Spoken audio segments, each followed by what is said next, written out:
ഇപ്പൊ 2024 കഴിഞ്ഞു, ഡിസംബർ 31 കഴിഞ്ഞു, 2025 വന്നു, ജനുവരി മാസം എന്റെ പ്രിയപ്പെട്ടവരെ കടന്നു വന്നിരിക്കുക.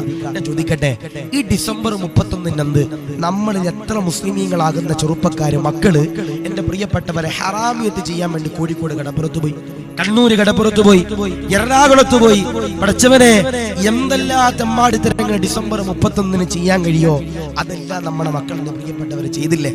ഞാൻ തന്നെ കുറച്ച് ദിവസങ്ങൾക്ക് മുമ്പ് ഡിസംബർ 31 ന്യൂ ഇയറിനെതിരെ പ്രസംഗിച്ചപ്പോ കുറെ ചെറുപ്പക്കാർ വന്നിട്ട് പ്രസംഗത്തിന്റെ അടിയിൽ വന്ന് മോശപ്പെട്ട കമന്റ് എഴുതിയിട്ട് എന്റെ പ്രിയപ്പെട്ടവരെ അങ്ങനാക്കും ഇങ്ങനാക്കും. ഞാൻ നിങ്ങളോട് പറയാ, എത്ര ചെറുപ്പക്കാരാണ് ഡിസംബർ 31 സ്വന്തമായിട്ട് തൗബ ചെയ്ത് ജനുവരിയിലേക്ക് 2025 കടന്ന് എത്ര പേരാണുള്ള?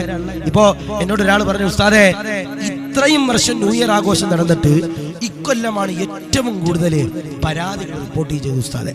കൊലപാതകം നടന്നു, വ്യഭിചാരം നടന്നു, ഹറാമുകൾ നടന്നു, കള്ളുകുടി നടന്നു, കഞ്ചാവടി നടന്നു, MDMA നടന്നു, ഇങ്ങനെയുള്ള പല വിപത്തുകളും ഉസ്താദേ ഏറ്റവും കൂടുതൽ നടന്നത് ഈ 2024 കഴിയുന്ന സമയത്തായിരുന്നെന്ന് ഒരു സഹോദരൻ എന്റെ പ്രിയപ്പെട്ടവരെ പറയുമ്പോൾ